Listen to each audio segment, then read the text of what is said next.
Chapter 4. In the third chapter, Krishna approached the subject of yoga, or union with the Supreme, and the method of attainment, and now in the fourth openly speaks of it. He had told Arjuna that passion is greater than either heart or mind, having power to overthrow them, and advised Arjuna to strengthen his hold on his real self, for by means of that only could he hope to overcome passion.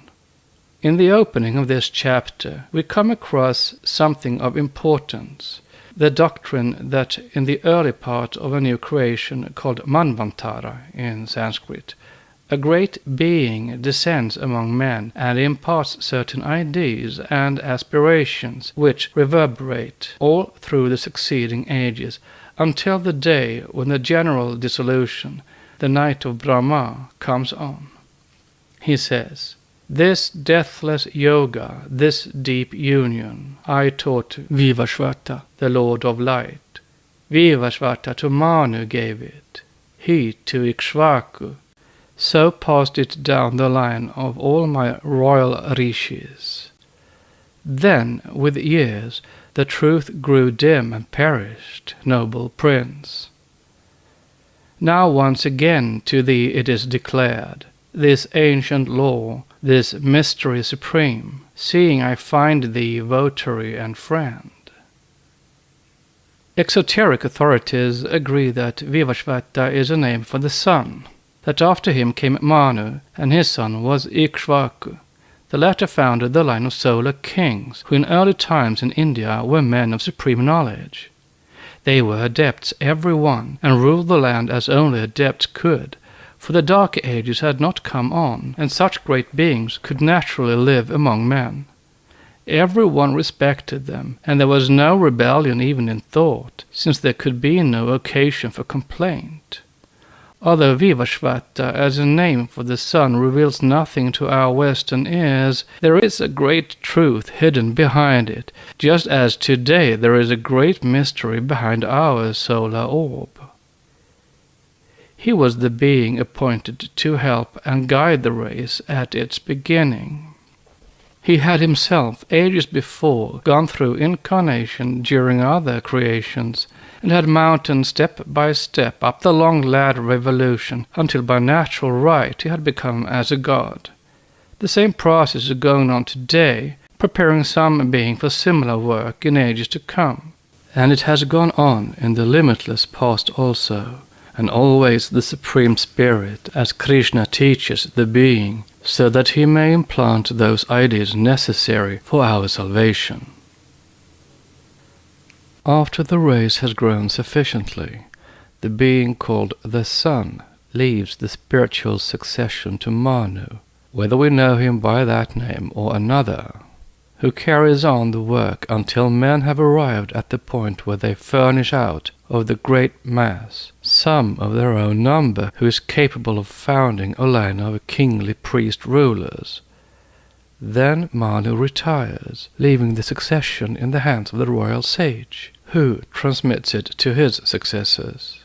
This succession lasts until the age no longer will permit, and then all things grow confused spiritually, material progress increases, and the dark age, fully come, ushers in the time before dissolution. Such is the present time. Up to the period marked by the first earthly king called Ikshvaku, the ruler was a spiritual being whom all men knew to be such, for his power, glory, benevolence, and wisdom were evident. He lived an immense number of years and taught men not only yoga but also arts and sciences. The ideas implanted then, having been set in motion by one who knew all the laws, remain as inherent ideas to this day. Thus it is seen that there is no foundation for the pride of ideas felt by so many of us. They are not original. We never would have evolved them ourselves, unaided, and had it not been for the great wisdom of these planetary spirits in the beginning of things, we would be hopelessly drifting now. The fables in every nation and race about great personages, heroes, magicians, gods, who dwelt among them in the beginning, living long lives, are due to the causes I have outlined. And in spite of all the sneers and labored efforts of scientific scoffers to show that there is no soul, and perhaps no hereafter, the innate belief in the Supreme, in heaven, hell, magic, and what-not will remain. They are preserved by the uneducated masses, who, having no scholastic theories to divert their minds, keep up what is left of the succession of ideas. Arjuna is surprised to hear one whose birth he knew of declaring that Vivasvata was his contemporary, and so asks Krishna how that can happen. Krishna replies, asserting that he and Arjuna had had countless rebirths, which he saw and recollected, but Arjuna, being not yet perfect in yoga, knew not his births, could not remember them. As in the poem, Arjuna is also called Nara, which means man. We here have an ancient postulation of reincarnation for all the human family in direct and unmistakable words. Then, very naturally, he opens the doctrine, well known in India, of the reappearances of avatars. There is some little dispute among the Hindus as to what an avatar is, that is, whether he is the Supreme Spirit itself or only a man overshadowed by the Supreme to a greater extent than other men. But all admit that the true doctrine is stated by Krishna in the words, I come and go and come. When righteousness declines, O Bharata, when wickedness is strong, I rise from age to age, and take a visible shape, and move a man with men, succoring the good, thrusting the evil back, and setting virtue on her seat again. These appearances among men for the purpose of restoring the equilibrium are not the same as the rule of Vaivashvata and Manu first spoken of, but are the coming to earth of avatars or saviors. That there is a periodicity to them is stated in the words from age to age. He is here speaking of the great cycles about which hitherto the masters have been silent, except to say that there are such great cycles. It is very generally admitted now that the cyclic law is one of the highest importance in the consideration of the great questions of evolution and man's destiny. But the coming of an avatar must be strictly in accordance with the natural law, and that law demands that at the time of such an event there also appears a being who represents the other pole, for as Krishna says, the great law of the two opposites is eternally present in the world. So we find in the history of India that, when Krishna appeared so long ago, there was also a great tyrant, a black magician named Kansa, whose wickedness equaled the goodness of Krishna. And to such a possibility the poem refers when it says that Krishna comes when wickedness has reached a maximum development.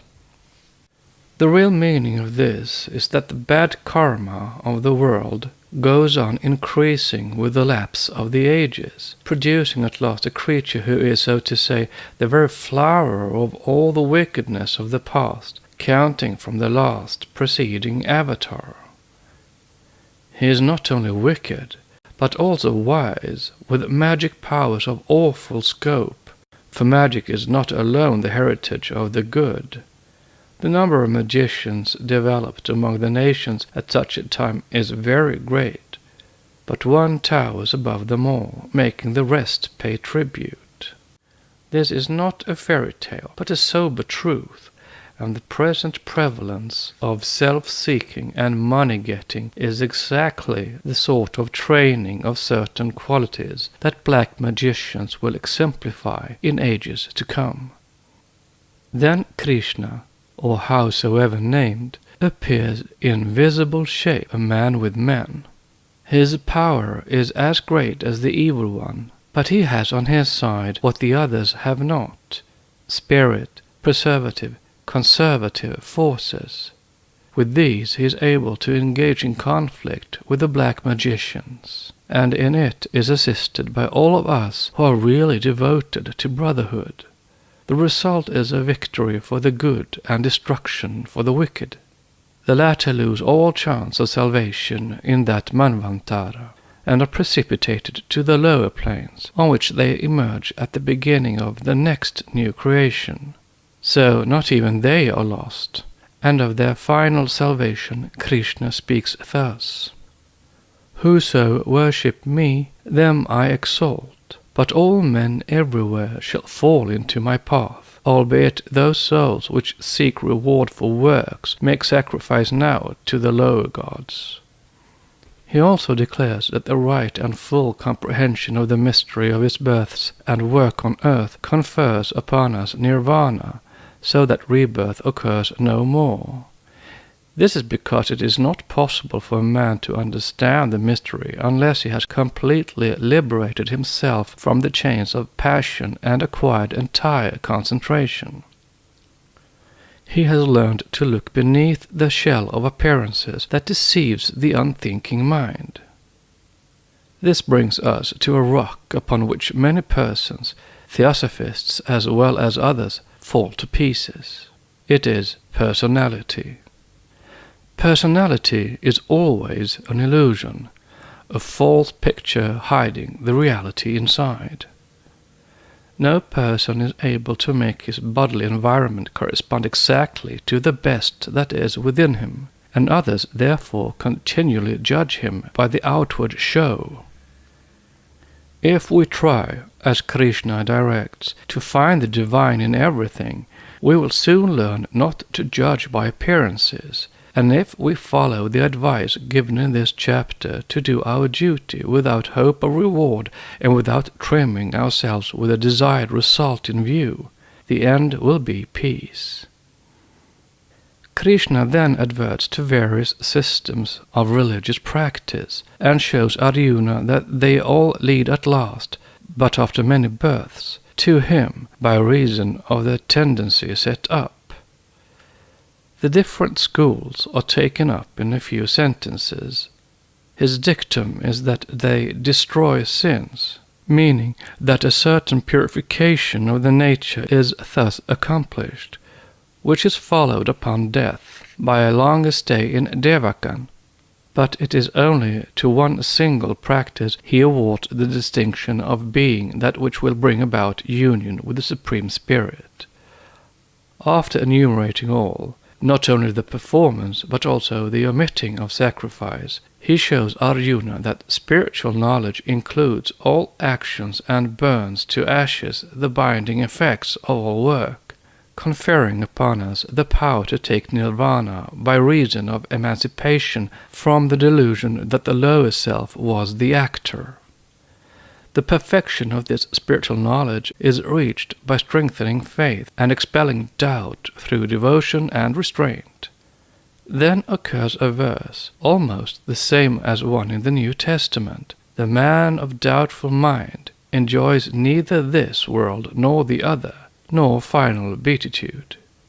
He that, being self-contained, hath vanquished doubt, disparting self from service, soul from works, enlightened and emancipate, my prince, works fetter him no more. Cut then a twain with sword of wisdom, son of Bharata. This doubt that binds thy heartbeats, cleave the bond. Born of thy ignorance, be bold and wise. Give thyself to the field with me. Arise. These strong words end the chapter. They are addressed to those who can be strong, and not to the ever-doubting one who believes neither his own thoughts nor the words of others, but who is forever asking for more. But there can be no uncertainty about the cause of doubt. As Krishna says, it springs from ignorance, and all we have to do is to take the sword of knowledge and cut all doubts at once. Many will say that they have been always looking for this, that they may have peace, and that so many systems are presented for their consideration, they are unable to come to any conclusion whatever. This would seem very true on a view of the 1,001 philosophies placed before us, with varying degrees of clearness by the exponents of them. but it has appeared to us that they can all be easily sifted and divided into classes, where they will range themselves under two great heads: those which permit nothing to be believed until the miserable mass of mediocre minds have said that they at last accept this or that, and those which have each a little of what may possibly be true, and a great deal that is undeniable nonsense. The doubter is a devotee of the first school, or he is an adherent partly of one and partly of the other, and in the latter case is torn almost asunder by the numberless conventional ideas which bear the stamp of authority, coercing him into an acceptance of that which revolts his judgment whenever he permits it to have free exercise. If you tell him that the much-lauded mind is not the final judge, and that there are higher faculties which may be exercised for the acquirement of knowledge, he disputes on the lines laid down by the learned professors of one school or another, and denies the validity of proofs offered on the grounds that they are instances of double cerebration and what not. To such as these the chapter will not appeal, but there are many students who have sincere doubts, and with those the difficulty arises from ignorance. They are afraid to admit to themselves that the ancients could have found out the truth, and the reason would appear to be that this judgment is passed from a consideration of the merely material state of those people, or of the present nations, who in any degree follow such philosophies.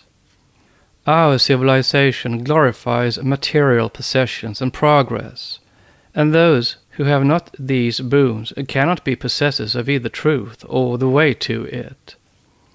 But the keepers of truth have never said that we will be neither rich nor civilized if we follow their system.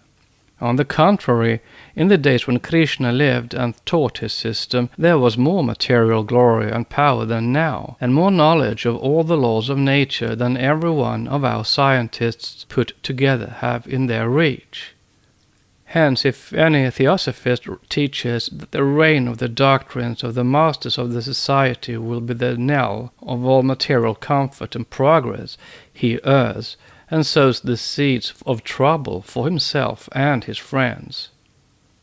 Why then is it not wise to at once admit that there may be truth in these doctrines, throw away all doubt, and enjoy the light coming from the east? So long as doubt remains, there will be no peace, no certainty, nor any hope of finding it in this world, or the lives upon it hereafter, and not even in the vast reaches of other universes on which we may live in future ages. The doubter now will be the doubter then, and so on, while the wheel revolves for the millions of years yet before us. If we follow the advice of the great prince, our next step will be to assume, in view of patent facts of evolution, that certain great beings exist who long ago must have trod the same road and now possess the knowledge with the power to impart as much as we are able to take. To this Krishna refers in these words: "Seek this knowledge by doing honor, by prostration, by strong search, and by service." Those gifted with this knowledge, who perceive the truth of things, will teach this knowledge to thee. And such are the exact words of the masters of our society. They do not reward or teach merely because we so wish it to be, nor because we value ourselves at so much. Our valuation of ourselves is not theirs.